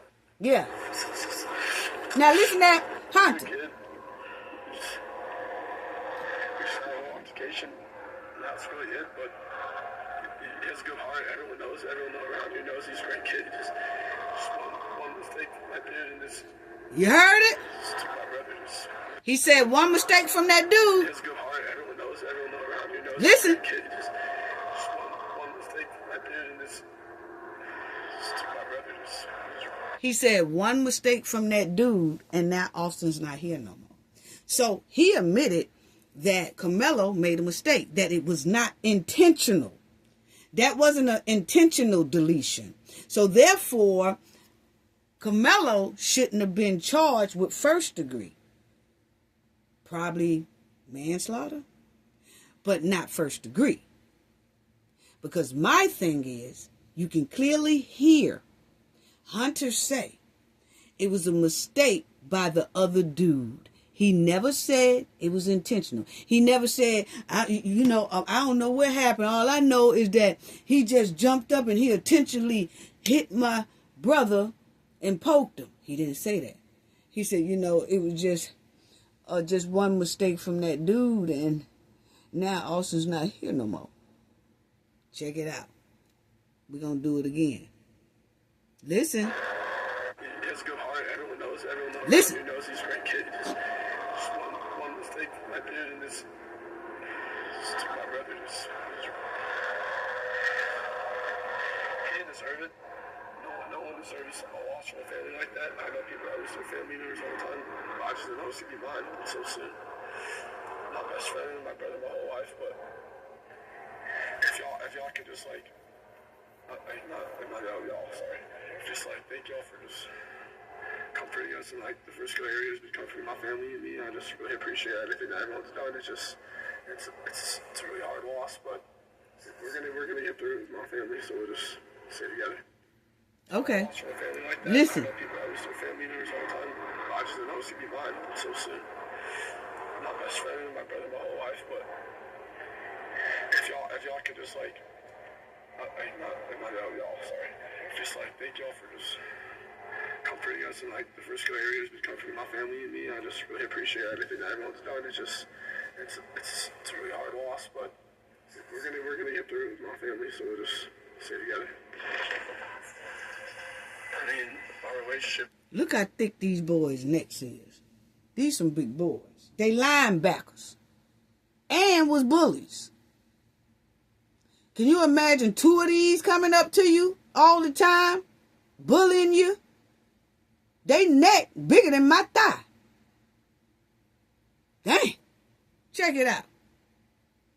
It's really the tightest I've ever seen in somebody between him and me. I mean, we get everything together. Clean the dishes together. Do the artwork together. Sports. You name anything in the world, it's always us two and one thing. So you're always just now check this out, family. You guys just a few minutes apart? 4 minutes. Mm-hmm. Austin was first. By 4 minutes. He got stuck in me. Now check it out, family. Do the artwork together. Sports. You name anything in the world, it's always us two and one thing. So you're always just basically one person. You guys just a few minutes apart? 4 minutes. Now, I want y'all to check out how he's going to also say that he don't know how he going to continue on. People and stuff around. He's always on my back. If I'm in the wrong, he'll always take my side no matter what it is. So. See, he said he always have my back, no matter if I'm in the wrong. He always had my back. And that's exactly what happened in that tent, because Austin clearly said he asked Karmelo to leave. And then Austin stepped in. Okay? It's just really heartbreaking to see someone that cares for you that much and does everything even by your side no matter what, just pass away like that. Your mom told me that you were there. Yes, ma'am. If you don't mind, what happened? There was this kid, before I knew his name now, this kid was sitting under our tent at track. We asked him to move. He started getting aggressive and talking reckless. And my brother stepped in and said, "You need to move." He's like, "Make me move." Also grabbed his backpack. The kid, I tried to whip around as fast as I could, but I didn't see the stab. But then I look at my brother, and I'm not going to talk about the rest. Nah, he don't want to talk about the rest because he's finna tell on himself. Real strong. And I know I'm strong too, but he's a little stronger. But he did a lot for our family and a bunch of stuff that we just don't recognize. And it's just especially throughout our friends too, everyone knew, he was the peacemaker. He was so saying he hurt someone. Because I get upset, but then he calls me down. He was just always there for me, so it's just really heartbreaking to see it. He said, I get upset, and then he calms me down. So see, and then you heard Hunter's mom in that interview that we just heard. She also verified the same thing here this past week, that Hunter is the hothead. Hunter is the mess starter. Austin is too, But Hunter kicks it off even harder, and he's always looking for a confrontation. It's always Hunter, Hunter, Hunter. That's why Hunter got this guilty ass look on his face, because he know he is the one that started this mess. He hothead. They both bullies, and it ain't nothing like a hothead bully. And then you got two of them that's identical. Oh, Lord, it's straight chaos and trouble. You heard how the mother said they did the cheerleaders. So if they did the cheerleaders like that, imagine what they was finna do to Karmelo. Check it out. Like, how this happened. Now, this is the other video I wanted y'all to see as well. Because like I said, they clearly been telling on themselves. They've been telling about their terrible behavior. You just heard Hunter say that he is the one that has the attitude and starts mess and all that stuff. Then you heard his mama say it too, okay?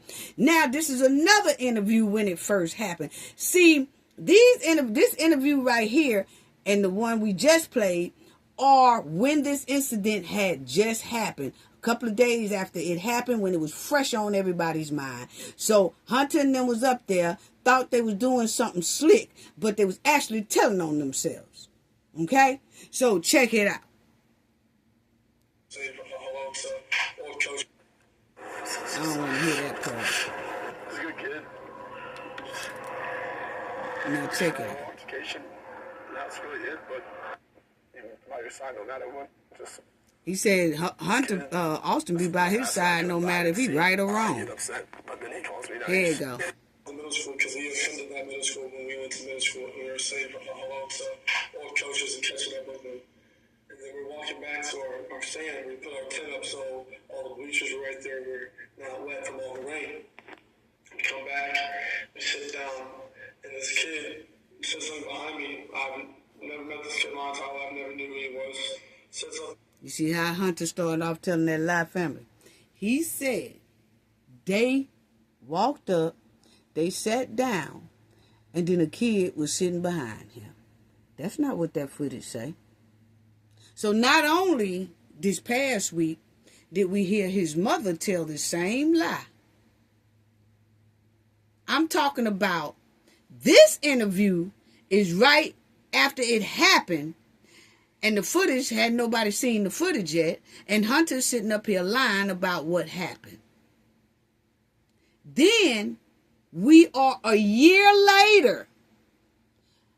Megan gets her tail on an interview this past week, and she continues to stick with that lie even after the videotape comes out. This is what you're talking about, hardcore pathological liars. I'm sorry. It's what we looking at. We hearing it. This is when it first happened, these interviews. But a year later, Megan is still saying her kids was up under the tent first, then Karmelo came. And we are sitting up here looking at the footage, and that's not how it went. But Megan is going to continue to stick with that lie just to protect her kids, just to sabotage Karmelo. Unbelievable. And you would hear Hunter tell this lie when it first happened because the video ain't came out. So he's telling this lie to the world. Unbelievable. He's sitting up here telling this lie to the world. Check it out. I turned around and asked him who he was. Kid said something behind me. I've never met this kid in my entire life, never knew who he was. Said something just inappropriate and uncalled for, and I turned around and asked him who he was. He started getting really aggressive. My brother stepped in, he started being, how he always is with just brothers, just having my back. And things started getting more higher. Did y'all hear Hunter say, it was just my brother having my back? What do that mean? He started it. He said, my brother had my back. Listen. Tennessee. My brother stepped in. He started being, how Listen. always is with me, just brothers, just having my back. And things started getting more higher in Tennessee. And the kid said some aggressive stuff, reckless stuff. Also trying to handle the problem. Also was always one to step up. He always was one to step up and be the person that would do the right thing. And he was doing the right thing by saying to this gentleman that you're not supposed to be in this tent. This is because they have personal items there. Megan said Austin was doing the right thing by telling him to get out that tent. No, he wasn't. See, this is what I'm talking about parents upholding the wrong that their kids do. That was not doing the right thing. Doing the right thing would have been Austin and Hunter going to their coach and saying, hey, this guy is up under the tent. Can y'all make him move? Instead of them trying to force Karmelo to move. Did you notice that when this incident happened, Karmelo went straight to a coach and told? The Bully twins never went to the coach and told. They're going to take everything in their damn hands. They the one that rules the shit. And that's not even their tent. And kids go up under other people's tents all the time. Sports people, I have done it.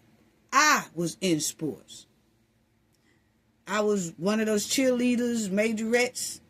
I used to go up under other tents because I knew other people in other schools that I used to go up under their tent. They would come up under our tents and stuff like that. If you have good sportsmanship, you don't mind your friends coming up under each tent. That's only for children who have great sportsmanship. Children who don't have good sportsmanship are the ones who always starts the mess. And they always seems to take it to a whole nother level.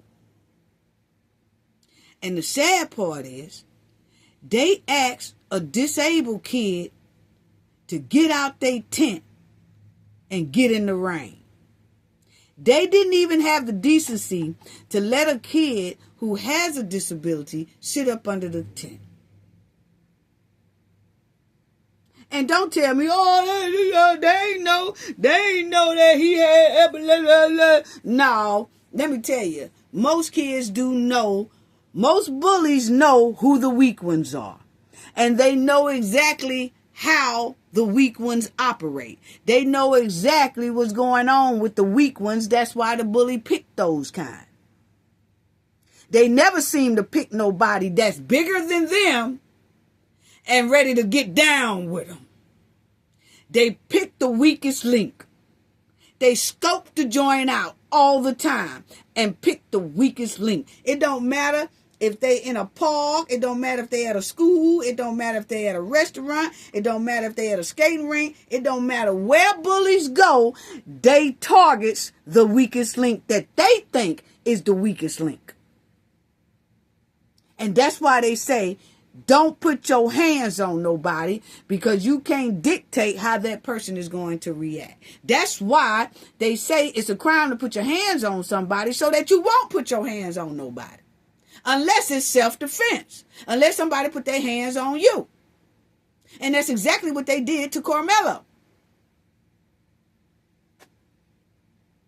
And Megan sitting up here talking about he did the right thing by telling that boy to move. No, he did not. Stop upholding wrong. A lot of stuff gets stolen and just like that, just precautions and stuff. And our coaches always told us don't let, other schools, mess with our stuff, just sit around our tent area. And we set that up for the girls' track every meet we had. So it's just like, he knew he wasn't supposed to be there. It's just a tragedy what happened. And then what happened, Austin? After your brother stepped up, what happened then? He stepped up over there, asked him to move, got aggressive, he grabbed the bag, and then I whipped my head around, and then all of a sudden I see him running down the bleach, just grabbing his chest, just blowing rushing out. He said, "Yeah, you got stabbed. You got stabbed." First, I froze for half a second. I didn't know what to do. And then I saw him about to fall. I would go over there. I grabbed him. I see. Look at. Let me tell y'all. Tell your kids keep their hands to themselves. Please do. I understand. Best I can to understand. You can see. Now, Megan is upholding these kids wrong, saying by they did the right thing by telling that boy to move up out that tent. No, they did not. They supposed to went to a coach. But my thing is, people, it is not good to make your child think they can put their hands on people. It is not good to make your child think they can do no wrong. Like, your kids can't do no wrong. It's not good to make your kids think that. It's not good to make them think that everything has to go their way and that it should go their way. If it don't go their way, they throw a temper tantrum. Because if you make your kids think that everything they do is right and they could do no wrong, you setting them up for failure in life. You setting them up for failure mentally, physically, and professionally. Because the real world don't operate like that. They will land themselves in some major trouble all the time or worse. And that's exactly what was happening with these twins. They was always getting reported for harassing cheerleaders and everybody else. You had people pulling the kids out of the school because the kids didn't want to be in the same school as these two twin bullies. Allegedly. And so, you just can't go through life making your kids think they can do no wrong and they are right in everything they do. It becomes a whole total disaster. Unbelievable. Unbelievable. Picture what happened when, what was coming out of his chest. And and y'all can visualize that. At least I don't want to put that on my mom right now, but I pushed my hand on there, trying to make it stop, and I grabbed his head and I looked in his eyes. So now, check this out right here. Because the man is going to ask them about, think they hear Jeff in the background. I'm a show that one too. I guess it went out. Yeah. But check out. He knew. Sorry for that individual. Here you go. I'm going to ask you one last question. I've seen interviews with your husband, who I can hear in the side, by the way. I think he's there in the room with you. I saw an interview last night. Okay. Now, y'all hear? Yes, okay. Megan, the man said, I want to ask y'all one last question, and I think I hear your husband in the background. Megan said, no, because she don't like Jeff for real. And, they separated. That's his baby mama, okay? And so, then you will hear she gets ready to speak, and Hunter tells her to shh. What? You don't tell me to shh. That go to show they most likely rule a mama too. He told his mom shh 2 times. He did the first time shh. Then his mama got ready to speak. He said shh.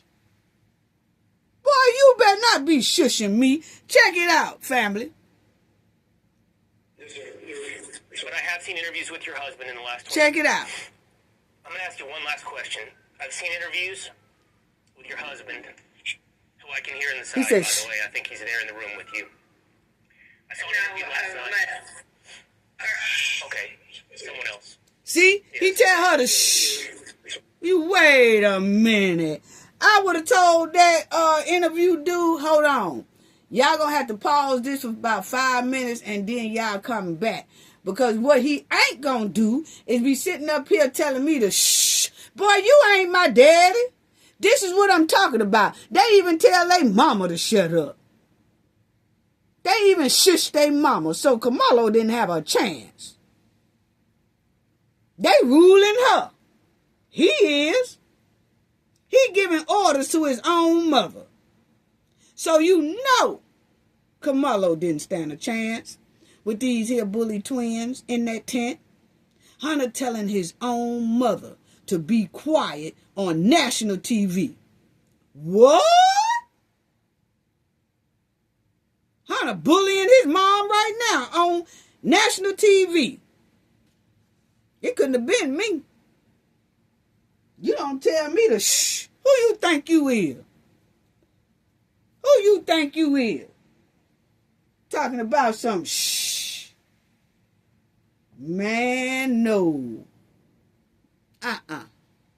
But that's what I wanted y'all to see. She wasn't feeling when that man brought up Jeff Metcalf. Now, check out Jeff.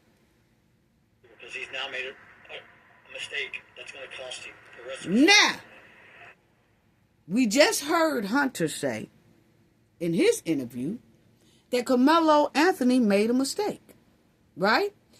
Hunter never said that Karmelo intentionally poked Austin. He never said he intentionally did it. He said it was just one dude that made a mistake.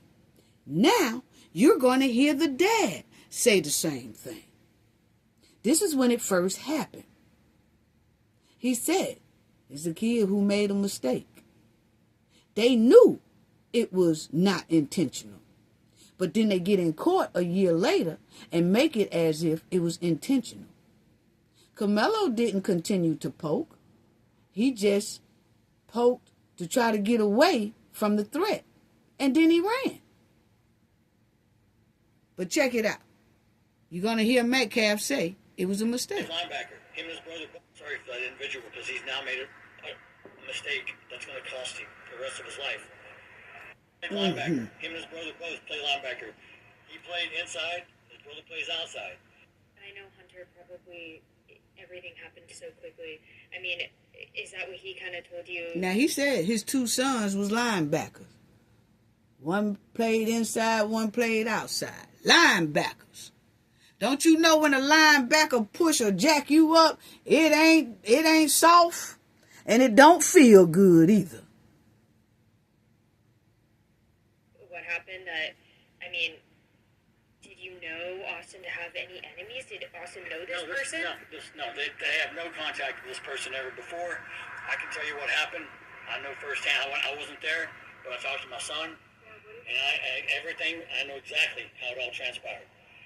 Now, he finna tell how it happened. Because he said he talked to his son, Hunter. Hunter be sitting up telling bold-faced lies because we just heard him tell bold-faced lies in his interview. So, Hunter telling the same lies to his parents, okay?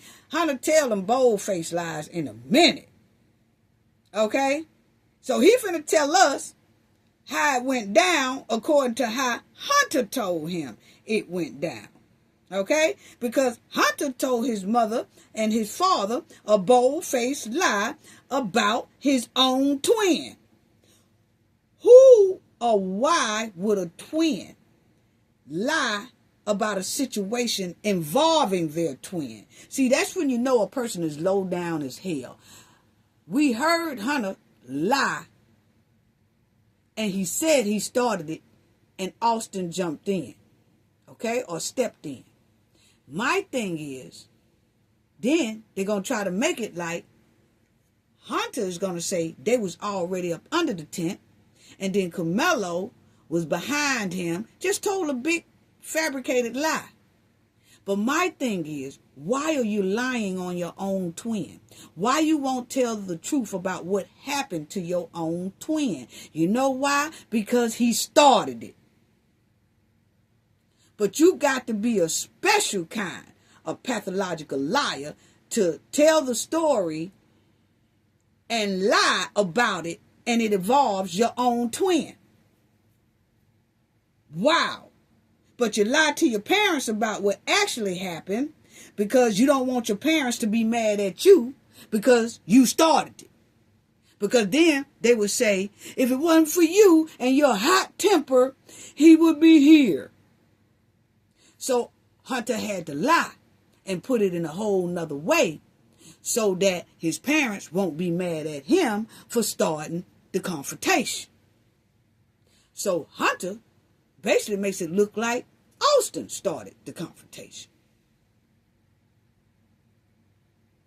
Wow. Check out what he say. Hunter told him what happened. Oh, I know exactly what happened. My son told me. I wasn't there, but I talked to my son, and everything, I know exactly how it all transpired. It was a multi-Frisco High School track meet. Many high schools were there. It started to rain, and they had their own little tent for memorial, and they were sitting there.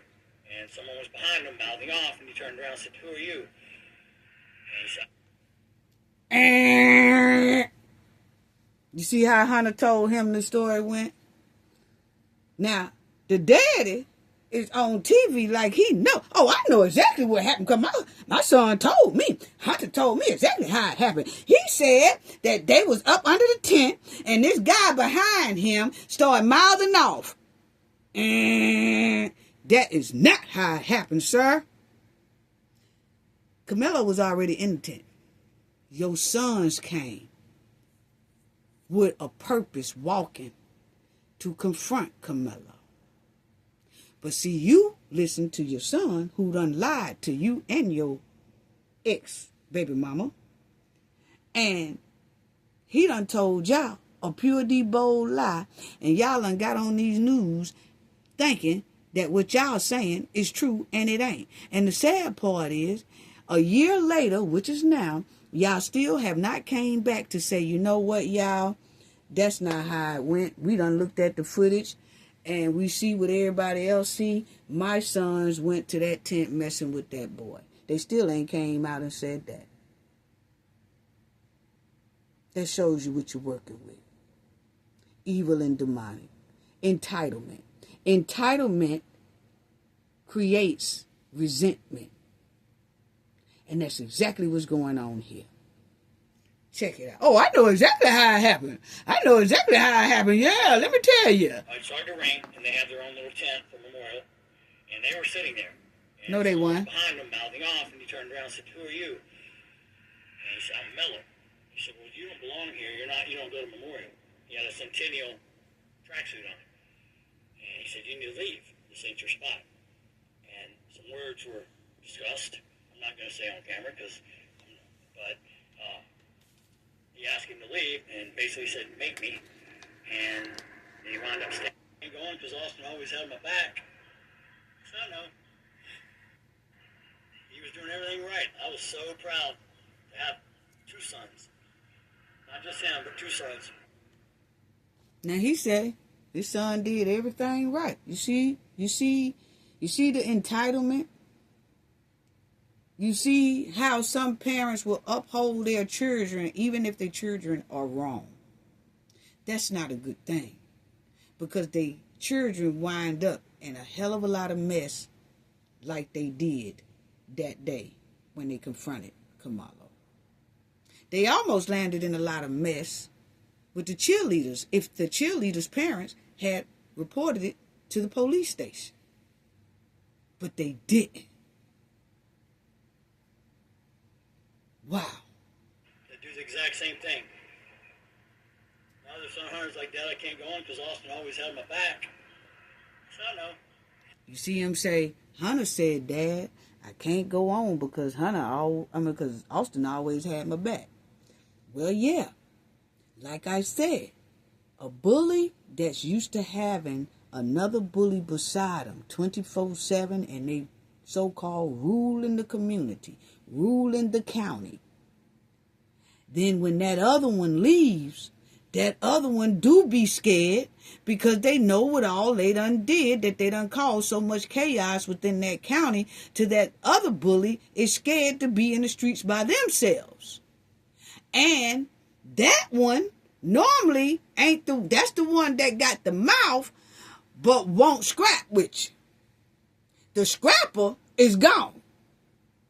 So now the one that just got all the mouth is scared. Oh, I don't know how I'm going to go on. I don't know how I'm going to go on in this county.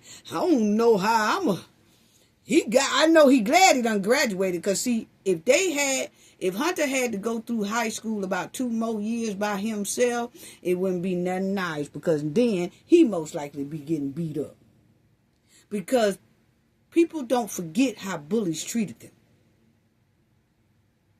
And everybody in that town knew that Hunter was the mouther that ain't gonna really do too much until Austin do it.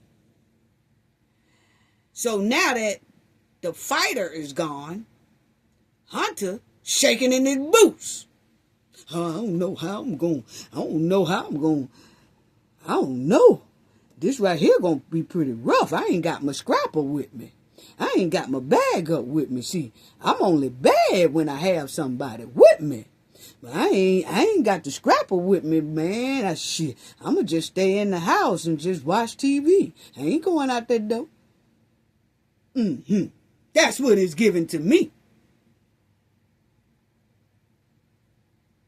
That's what it's given. Sorry for that individual, because he's now made a mistake that's going to cost him the rest of his life. See, he said keep saying mistake. Linebacker. Him and his brother both play linebacker. He played inside. His brother plays outside. I know Hunter probably, everything happened so quickly. I mean, is that what he kind of told you what happened? Did you know Austin to have any enemies? Did Austin know this person? No, they have no contact with this person ever before. I can tell you what happened. I know firsthand. I wasn't there, but I talked to my son, and I know exactly how it all transpired. No, you don't. It was a multi-Frisco High School track meet. Many high schools were there. It started to rain, and they had their own little tent for Memorial, and they were sitting there. No, they weren't. Behind them, mouthing off, and he turned around and said, "Who are you?" And he said, "I'm Mello." He said, "Well, you don't belong here. You don't go to Memorial. You had a Centennial." Well, you had the daddy, you had the mama telling the same lie that Austin told them. You had the daddy come on national TV telling the same lie that Austin told them. Austin ain't nothing but a big liar, family. He ain't nothing but a big liar. Jeff, we gonna do you like we did Megan. Hunter lied to y'all. And most likely still lying to y'all. That's why they didn't put him on the stand, family. That's exactly why they didn't put this boy on the stand. Okay? Because Hunter is a big liar. He lied to his parents. And his parents repeated everything Hunter told them. Oh, I know exactly how it happened. My son told me. They were sitting in the tent, and then the boy was behind them. Now, Austin told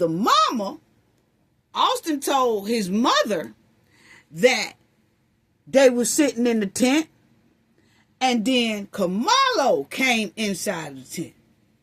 Then he told his daddy that they was already, when they came to the tent, when they were sitting in the tent, a guy behind him, Karmelo, started mouthing off.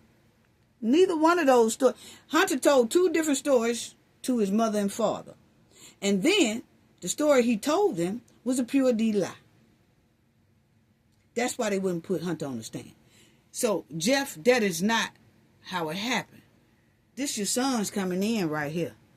This your sons right here with their goon squad.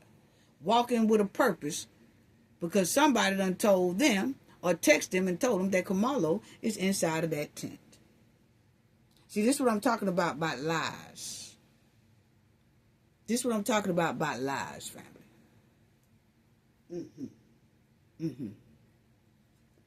Yeah, this is exactly how lies get started.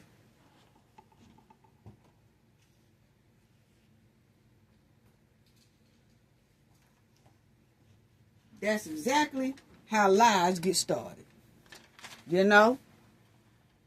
Look at there. That's your sons right there, Jeff. Going up in that tent, messing with Karmelo. Yeah. So see, everything is basically a lie. Yeah, it is. Wow. So, family, my thing is, if those cheerleaders' parents had have went to, if they had just went to the police the incident with Karmelo probably wouldn't have never happened. Probably wouldn't have never happened. If those cheerleaders' parents had went to the police, this probably wouldn't have never happened at all. And then, the thing is, there would have been, and if it would have happened, because they was bad, they didn't care. If this would have happened after the cheerleader, and this happened with Karmelo, at least when they had got to trial, they would have been able to have police documents showing that Austin and Hunter was a problem. They was bullies. It would have been on police record of them bullying those cheerleaders. But, you know, I wish that the cheerleaders' parents would have went to the police like the coach advised them to do. That way, this could have came out in court, and it could have been a great piece of evidence for Karmelo defense of self-defense. You know? Because they would have had the police report about Austin and Hunter being so aggressive with their bully behavior throughout Frisco, throughout Collin County. You know? Hunter and Austin was bullies. If they had went to that police, man, this most likely wouldn't have happened. And if it would have happened, Karmelo would have had a police report verifying how much of a bullies and that they harass and they attack people because they did it to the cheerleaders. Wow. Wow. Wow. And my thing is, before I close out, my thing is, family, is back in the 1800s, black people couldn't dictate how white tea people defend themselves. They couldn't dictate, right? If a black man or black woman, whatever, whistle at a white tea woman, then they'll run to the nearest store and buy a rope. You couldn't dictate how white tea people respond to you if they felt you did something wrong. If you tried to escape, they'll find the nearest rope. See, we couldn't dictate how they respond to us. And it was okay then. But then we had laws that says pushing someone is a crime. And when you push someone, you can't dictate in a stand you ground law how that person responds after you knock fire from them. You can't dictate how that person responds back to you. Okay? That's why they say keep your hands to yourself. But this right here, with listening to these interviews and listening to Megan's interview that just happened and all that, and listening to a lot of these trolls that come around and in the comment sections and all this stuff, and listening to the coons and all that stuff, is given they are trying to put hands, they're trying to get us used to them putting hands on us. They're trying to get us used to people of other ethnic groups putting hands on us. And we can't respond back. It's given that they're trying to bring some stuff back to where they can put hands on us and it's normal. And our response have to be very limited. That's what it's given. That's what it's given, that they trying to make normal. That, hey, if I push you, I'm another ethnic group. If a white tea person push you, you are limited to how you do self-defense. But white tea person can just knock fire from you all day, but you are limited in how you respond to that person. No. It doesn't work like that. That's not what the law say. The law works for everybody, not some people. The law is not supposed to discriminate. It's supposed to work for everybody equally. If you put hands on somebody, if you push them, you jack them up, or you push them with a linebacker force and all that, you cannot dictate how that person defends themselves. That's why they say keep your hands to yourself. But it's given that everybody's trying to dictate how things should go. Just like our guy Petty that was on that New York train. You know? On that New York train, that guy, that homeless guy, I've seen him a couple of times, family, when I go home and visit and things like that in New York City. I've seen that guy on the train. He does Michael Jackson. He just acts up. He acts, he just do that. He called himself entertainment, but have a little mental things going on. But the times that I have rode that train with that man and visiting my mom's grave and things like that, I have never seen that man put his hands on anybody. He's just a homeless man that's want to entertain. Is he loud? Yes. But he never puts his hands on nobody. But then you had a white tee man just came up behind him, put him in that choke, and then kept him in that choke until he went to his demise. That black dude that's always dressed up in Michael Jackson never put a hand on that man or anybody else. But they call that self-defense. Karmelo case, somebody put hands on him. But what he did is not self-defense. See, they want to pick and choose when the law is supposed to benefit somebody. If you're this ethnic group, it can't benefit you. If it's this ethnic group, it benefits them. So it's given to me, my opinion, that they're trying to make it to where other ethnic groups can put hands on black Americans. But the black Americans are limited in how they can defend themselves. But a white tea person is not limited to how they defend themselves. Unbelievable. That is not going to work. I don't even know why they're trying that. That is not going to work. And they're trying to make it to where by punishing a young child like Karmelo, is supposed to make us scared. Oh, no. If I walk out this door right now, if I walk out my door right now and I go to the store and somebody push me, I'm telling you now,